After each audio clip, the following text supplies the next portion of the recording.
seja bem-vinda ao canal Resumo de Odonto. Que bom você chegou até aqui ao nosso canal, ficamos felizes em tê-los aqui. Obrigada por clicar nesse vídeo. Hoje nós iremos falar a respeito de emergências odontológicas, para estar relembrando vocês sobre alguns primeiros socorros que a gente pode estar agindo dentro do consultório, caso nosso paciente desmaie ou tenha algum outro tipo de urgência. Então, a gente já tem um vídeo aqui no canal sobre algumas urgências odontológicas e vamos falar sobre hoje do desmaio. Mas antes, se você gostar desse vídeo, não esquece de deixar o like e se inscrever aqui no canal. Então, bora! Então, nos levantamentos feitos sobre os atendimentos odontológicos, a perda da consciência, que é também conhecida como a síncope e o desmaio, foi a situação emergencial mais comum e ela é a mais relatada no ambiente odontológico, respondendo mais de 50% de todas as emergências. Então, é um número alto e que nós precisamos saber, tanto nós alunos, cirurgiões dentistas, nós técnicos de saúde bucal, auxiliadores de saúde bucal, né, que eu sei que assistem aqui nossos vídeos também. Então, todas essas pessoas que participam dentro do ambulatório odontológico necessitam saber sobre as emergências. Então, a perda da consciência, ela também é conhecida como a síncope vasodepressora. Então, essa síncope, ela tem muitas causas. Dentre elas, a mais comum é quando a perda transitória da consciência é causada por distúrbios reversíveis na função cerebral. Então, a síncope, ela pode ser algum sintoma, embora diversos episódios podem acontecer em pessoas saudáveis, mas também ela pode ser um sintoma que indica um distúrbio médico severo. Então, sempre que o seu paciente ele possa estar desmaiando ali na sua cadeira odontológica, o correto é que você faça um encaminhamento para um profissional adequado, para que ele possa estar investigando que é algum sintoma de alguma coisa que aquele paciente tem, né? Então, a gente precisa estar cuidando do nosso paciente. Então, o tratamento inicial de uma pessoa inconsciente, independente da causa, é o mesmo, que são o princípio PCAB, que é um princípio de procedimento básico da manutenção da vida, em que P é posição, C é circulação, A, vias aéreas e B, respiração. Então, a gente sempre vai seguir essa ordem para a emergência de um paciente que sofre de perda de consciência, que é o desmaio.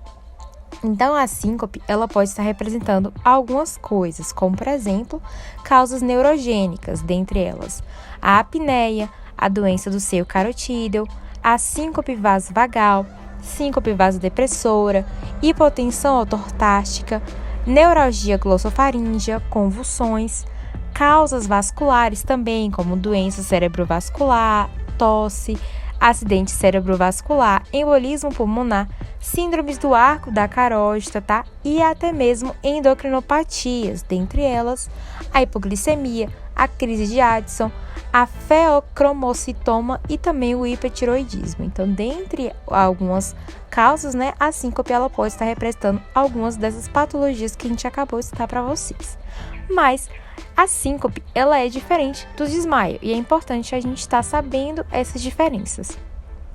O desmaio, ele é caracterizado por ser uma perda de consciência transitória e repentina, seguida ali pelo reinício da consciência com condição pré-morbidade intacta. Então, intacta é o que vai diferenciar o desmaio da síncope. Já a síncope, por sua vez, é quando há uma perda transitória e repentina e ela não tem sintomas prodrômicos. Então, a síncope, ela é seguida pelo reinício da consciência muito imediata. Pode ser ali depois de 5 minutos ou até mesmo 20 minutos, mas ela tem que ser menos de 30 minutos. Então, o que pode causar esses desmaios no consultório? Então, um ambiente odontológico, né, ele é considerado para muitas pessoas um ambiente estressante. Então, é um ambiente todo branco, todo clean, pessoas de jaleco. Então, alguns pacientes podem ser ansiosos. E o estresse é a causa primária na maioria da perda de consciência, acometendo ali mais de 50% das causas de desmaios. Então, a síncope, ela pode acontecer tanto durante um acesso venoso ou até mesmo depois de uma injeção intraoral do anestésico local, que é um exemplo do clássico síncope vasodepressora. Então, quando há também uma condição física debilitada, pode aumentar sim a probabilidade de ter a síncope, como pacientes com condição física debilitada que também são expostos a estresse maior, quer seja psicológico ou fisiológico, ainda tem uma chance maior de ter a síncope. Outro fator são os medicamentos. Então, a administração ou até mesmo a ingestão de medicamentos, eles podem sim estar relacionados ao paciente sofrer de desmaios. Então, existem 3 categorias principais de medicamentos utilizados na odontologia, como os analgésicos, que são considerados os medicamentos anti-inflamatórios não esteroidais, os analgésicos opioides e os anestésicos locais. Outro grupo de medicamentos são os ansiolíticos, tá? Então, os ansiolíticos, eles podem também estar causando. E também os antibióticos. Os medicamentos, principalmente esses que são depressores do sistema nervoso central, eles podem produzir alteração no nível de consciência, tá? Ou perda de consciência, como os opioides e outros depressores do sistema nervoso central. Como a gente falou, né, a anestesia ela é uma das causas principais de acometimento da síncope dentro do consultório, pois os anestésicos locais eles representam os medicamentos mais comumente utilizados na odontologia e ela é necessária para que os mesmos sejam efetivos, porém reações diretamente relacionadas aos anestésicos locais podem ser observadas ocasionalmente e dentre essas reações elas podem estar mostrando que aquele paciente tem algum tipo de toxicidade, né? Ou seja, é uma overdose ou até mesmo que é um paciente alérgico. Então, com tudo isso, a gente vai tratar com a prevenção.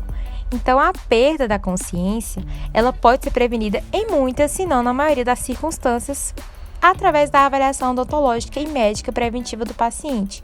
Então, existe, gente, alguns elementos importantes dentro dessa avaliação, como determinação da capacidade do paciente tolerar o estresse, tá?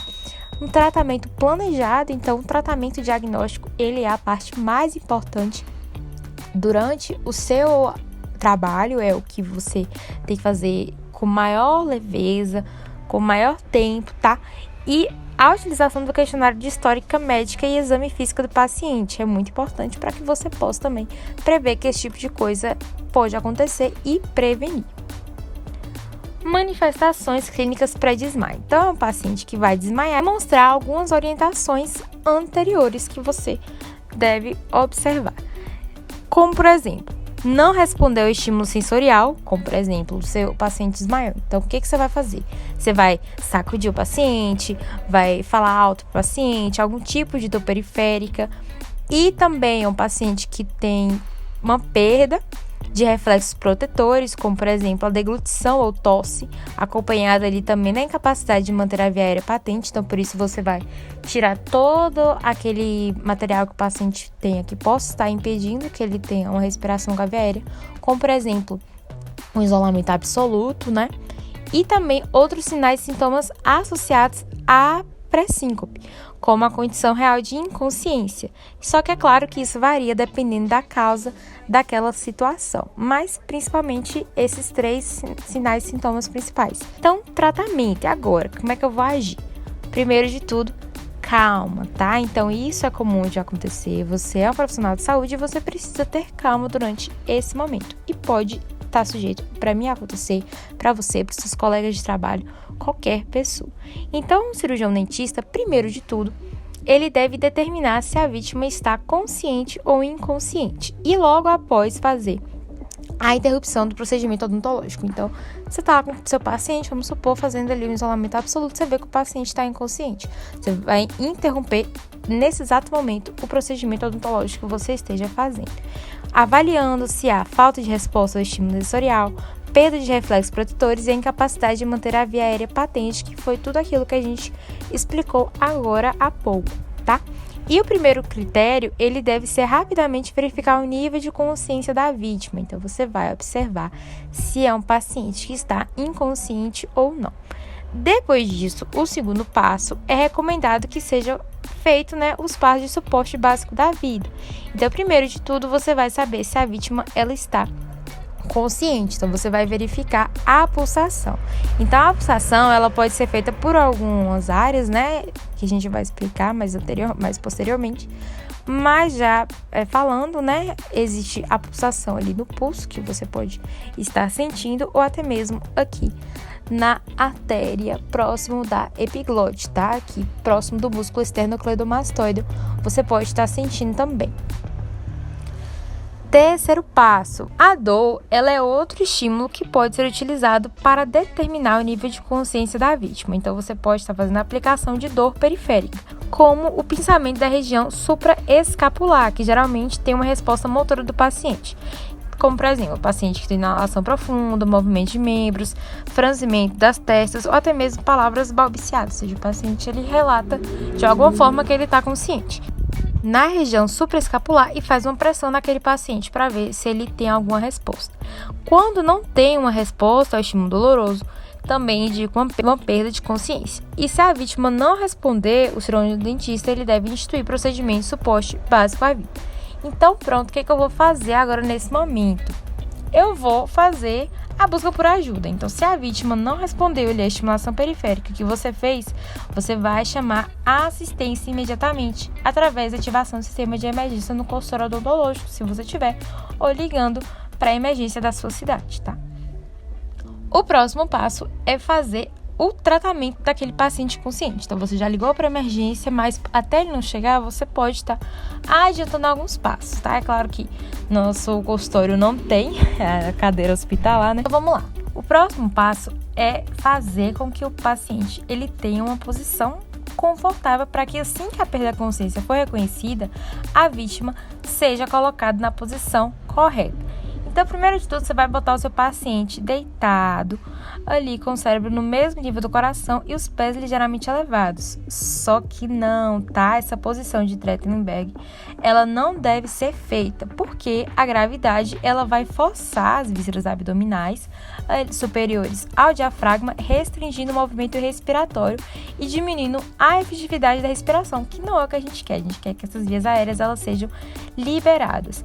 Por isso que você vai deixar o paciente totalmente na horizontal, que é uma posição supina, e o pé ele pode estar ali ligeiramente elevado, e você pode colocar um travesseirinhozinho no pé, tá? Mas não tão alto como a posição de Trendelenburg. E ali, nesse momento, os suportes extras da cabeça do consultório, como os travesseiros, eles devem ser removidos, para que uma vez que aquele paciente ele tende a forçar o queixo para baixo, possa estar empurrando a língua para a região posterior das vias aéreas e diminuindo assim a eficácia da respiração. Próximo passo, você vai estar verificando a circulação. Então, o socorrista, né, ali, você, cirurgião dentista, você vai verificar agora, nesse momento, o grau de circulação da vítima. Então, você vai observar ali no tórax se tem uma elevação do tórax ou não. Para determinar, você pode verificar a presença de pulso e de batimentos cardíacos, como, por exemplo, as artérias radial e braquial no braço, como a gente mostrou nas imagens anteriores, e a artéria carótida no pescoço, próximo ali ao músculo esternocleidomastoide. Lembrando que essa posição ela é a mais indicada e mais confiável ali na função cardiovascular, principalmente em pessoas ali adultas.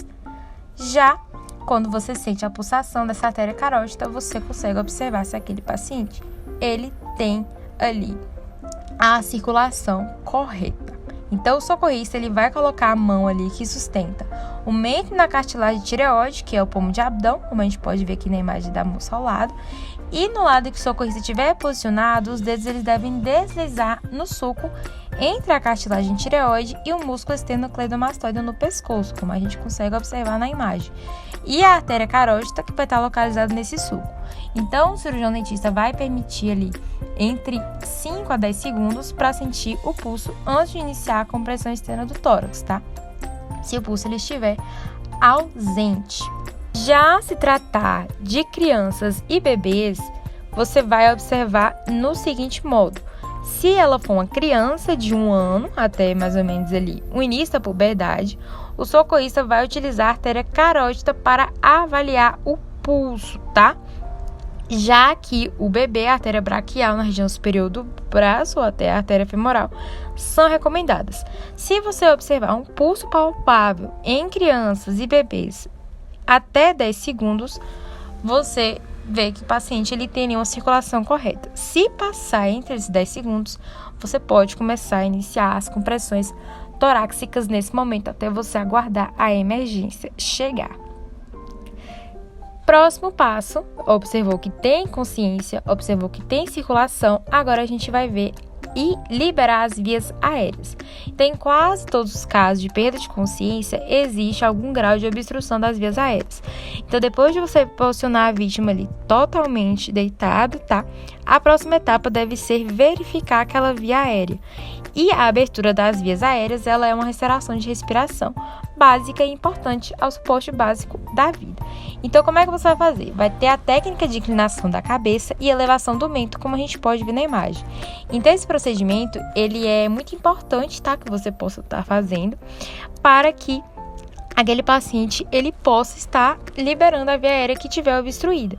Então, você vai colocar uma das mãos sobre a fronte do paciente e aplicar uma pressão firme para trás. E, enquanto isso, você vai fazer isso, né, com a palma da mão, você vai com a outra mão ali colocar na sínfase mandibular, ali entre a ponta dos dois dedos, na sínfase mandibular, levantando a mandíbula. Então, à medida que você segura a fronte do paciente, levantando para trás e posicionando ali no mento as pontas dos dois dedos, é sugerido ali que haja uma via aérea liberada, uma técnica de tracionamento da mandíbula, e ela é feita quando necessário. Então, você vai fazer a inclinação da cabeça e elevação do mento, como se a cabeça tivesse deslocada 30 graus para o lado.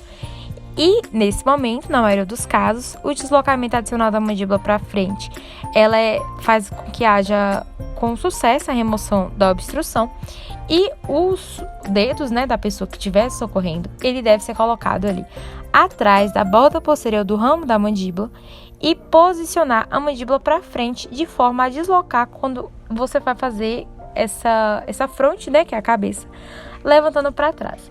Então, ali no momento, os polegares, eles vão estar retraindo o lábio inferior, permitindo que a vítima troque o ar da boca pelo nariz. E, nesse momento, o socorrista ele vai estar posicionado ali atrás da cabeça do paciente, o qual deve estar em uma posição supina para que ele possa realizar esse procedimento adequadamente.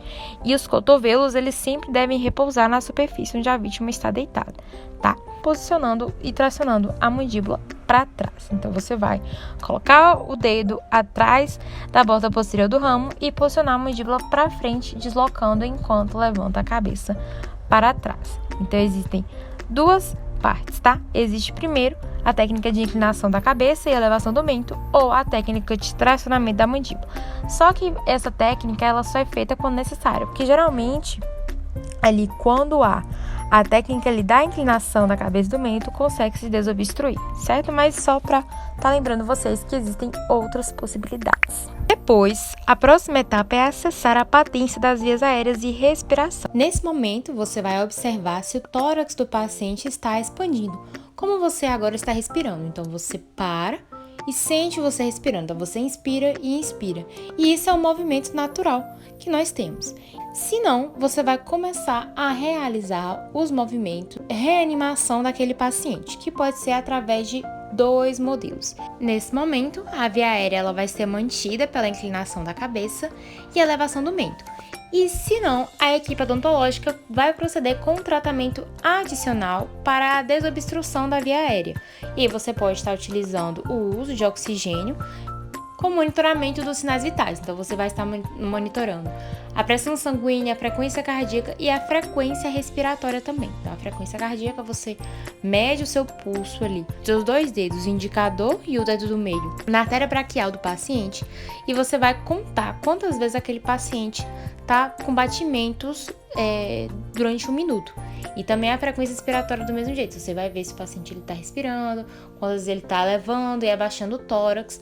E se não, com a permanência da obstrução da via aérea, você vai proceder com a etapa de manutenção da via aérea, que pode ser através de uma ventilação com ar atmosférico, que é como a gente pode ver aqui na imagem, ao lado direito da tela, ou ventilação boca-nariz, em que você vai fazer esse movimento de reanimação para o paciente, até aguardar o socorro chegar, tá? Então, gente, todas essas etapas que a gente falou, ela se baseia como se só tivesse você no seu consultório e o seu paciente está ali com desmaio, pode ser ali uma síncope vasodepressora ou até mesmo que evolua para casos mais graves. Então, você vai agir no modo emergencial. Mas sempre que acontece isso, você vai primeiramente fazer a ligação, tá, para a emergência, para que eles possam lidar com os procedimentos diários e rotineiros que eles já estão acostumados a fazer. Bom, gente, então essa foi a nossa aula. Espero muito que vocês tenham entendido. Qualquer dúvida, deixa aí embaixo ou manda pra gente através do nosso Instagram, @canal Resumo de Odonto. Estamos sempre por lá tirando as principais dúvidas de vocês. Então é isso, valeu!